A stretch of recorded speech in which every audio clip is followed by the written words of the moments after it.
Selamat datang di saluran YouTube Tutorial Pajak. Kali ini kita akan belajar bersama tentang aspek perpajakan dalam penggunaan dana desa. Dalam Peraturan Permendagri Nomor 113 Tahun 2014, terdapat tahapan pengelolaan keuangan desa yang dimulai dari perencanaan, kemudian pelaksanaan, penatausahaan, pelaporan, dan pertanggungjawaban. Nah, aspek perpajakan terdapat dalam tahapan pelaksanaan. Di tahapan inilah bendahara desa diwajibkan untuk memungut, memotong, dan menyetorkan pajak kas negara dan kemudian melaporkan ke kantor pajak tempat wajib pajak terdaftar. Nah, apa yang harus dilakukan oleh bendahara desa? Yang pertama adalah mendaftarkan diri untuk memperoleh NPWP bendahara, kemudian menghitung dan atau memotong, memungut pajak yang harus dibayar, kemudian menyetorkan pajak yang telah dihitung dan dipungut dipotong ke kas negara, dan yang keempat, melaporkan penghitungan dan pemungutan pemotongan ke kantor pelayanan pajak tempat bendahara terdaftar. Bagaimana cara mendaftarkan diri untuk memperoleh NPWP bendahara? Caranya bisa langsung diklik di link berikut ini untuk mendapatkan tutorial selengkapnya. Nah, bagaimana cara menghitung, memotong, memungut pajak yang harus dibayar? Bagaimana caranya? Yang pertama adalah terlebih dahulu bendahara mengenal jenis-jenis pajak yang terkait dengan penggunaan dana desa. Kemudian, mengidentifikasi jenis pajak pada item kegiatan dalam rencana kerja pemerintah desa. Nah, jenis-jenis pajak apa saja dalam penggunaan dana desa?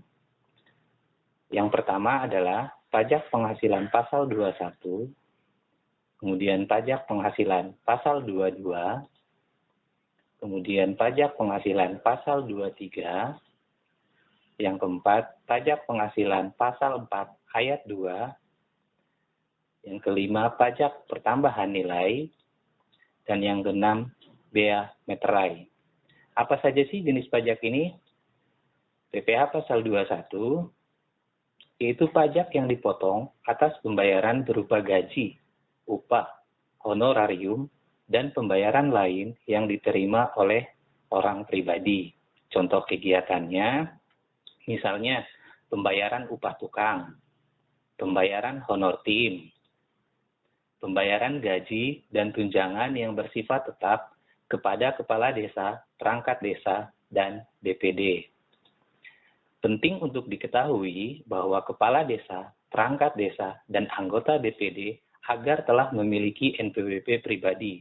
Mengapa? Karena terdapat penerapan tarif yang berbeda antara yang memiliki NPWP dan yang belum memiliki NPWP. Berikut adalah tarif pajak PPh pasal 21.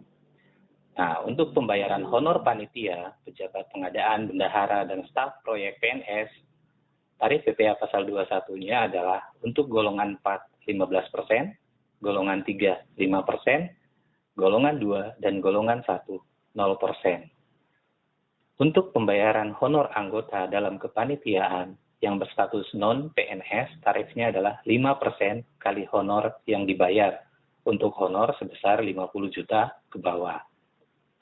Upah tenaga kerja lepas atau tukang yang menerima upah harian, upah mingguan, upah satuan, atau upah borongan tidak dipotong PPh pasal 21 selama penghasilan yang diterima dalam sehari tidak melebihi 200.000 dan dalam sebulan tidak melebihi 3 juta. Jadi jika pada suatu hari atau dalam satu bulan kalender telah melebihi 3 juta, tetap dipotong PPh pasal 21. Upah tenaga ahli tarifnya adalah 5% kali 50% kali jumlah upah yang dibayar. Nah, apa itu PPh pasal 22?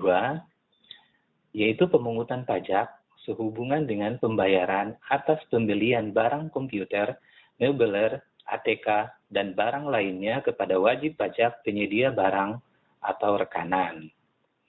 Nah, penting untuk diketahui bahwa untuk pembelian barang dengan nilai maksimal pembelian 2 juta rupiah dengan tidak dipecah-pecah dalam beberapa faktur, kemudian pembelian bahan bakar minyak, listrik, gas, pelumas, air minum PDAM, dan benda-benda pos, tidak dipungut PPh 22. Berapa tarif PPh pasal 22? Tarifnya adalah 1,5% kali harga beli tidak termasuk PPN.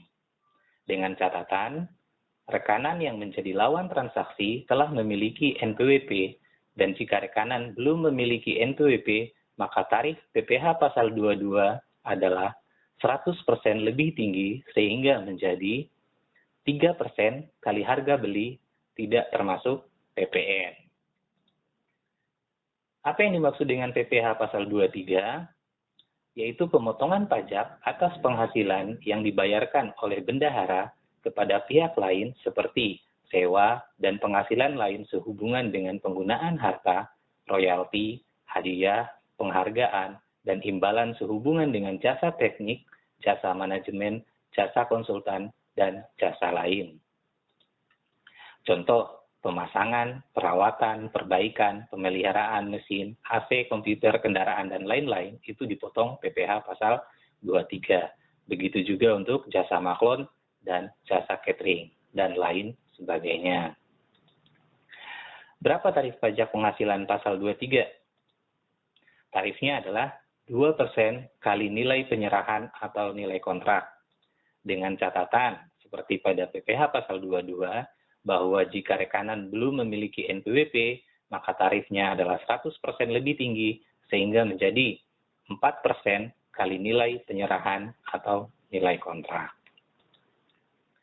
Nah, apa itu PPh pasal 4 ayat 2? Yaitu pemotongan atau pemungutan pajak yang bersifat final atas penghasilan tertentu seperti persewaan tanah dan atau bangunan, pengalihan hak atas tanah dan atau bangunan, dan jasa konstruksi.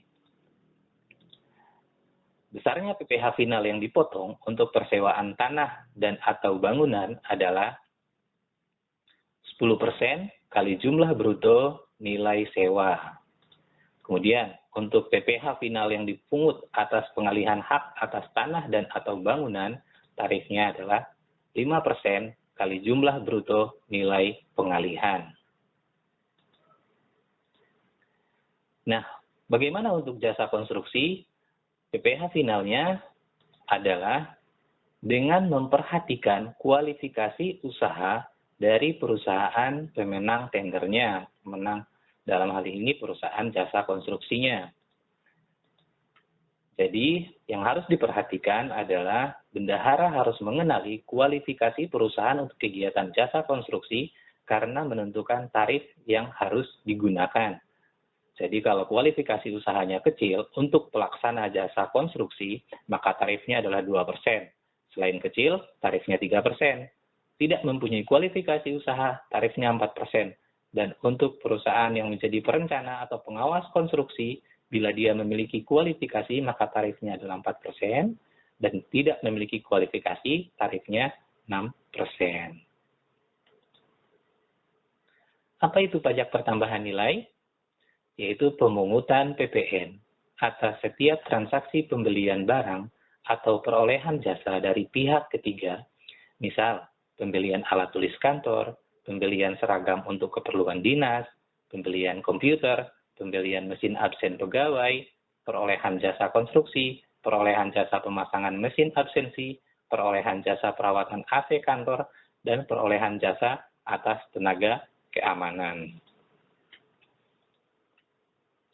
Berapa besaran PPN yang dipungut? Yaitu sebesar 10% kali nilai pembelian atau nilai penyerahan.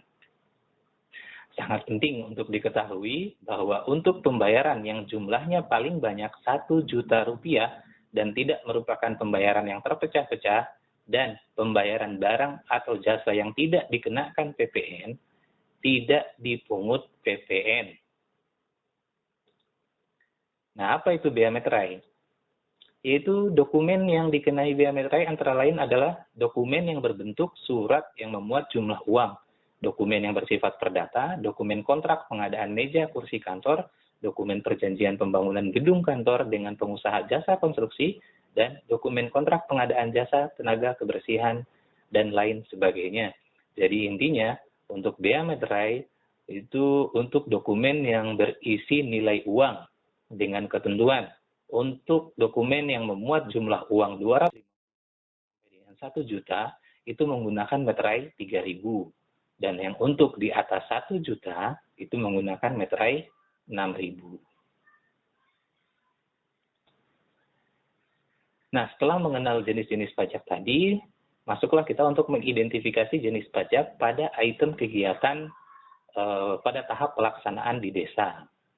Jadi, dalam tutorial ini sebagai contoh adalah misalnya gaji upah honorarium atau tunjangan itu dipotong PPh 21. Kemudian untuk belanja barang dan atau modal itu dipotong PPh 22 dan dipungut PPN. Untuk jasa catering, makan dan minum, misalnya dalam hal rapat, misalnya seperti itu dipotong PPh 23. Kemudian untuk jasa konstruksi, itu pajaknya adalah PPh final pasal 4 ayat 2 dan PPN. Seperti itu. Nah, kapan waktu penyetoran dan pelaporannya? Yaitu untuk PPh pasal 21, tanggal penyetorannya adalah paling lama tanggal 10 bulan berikutnya setelah masa pajak berakhir. Dan tanggal pelaporannya adalah paling lama 20 hari setelah masa pajak berakhir. PPh pasal 22, penyetorannya pada hari yang sama dengan pelaksanaan pembayaran, kemudian tanggal pelaporannya adalah paling lama 14 hari setelah masa pajak berakhir.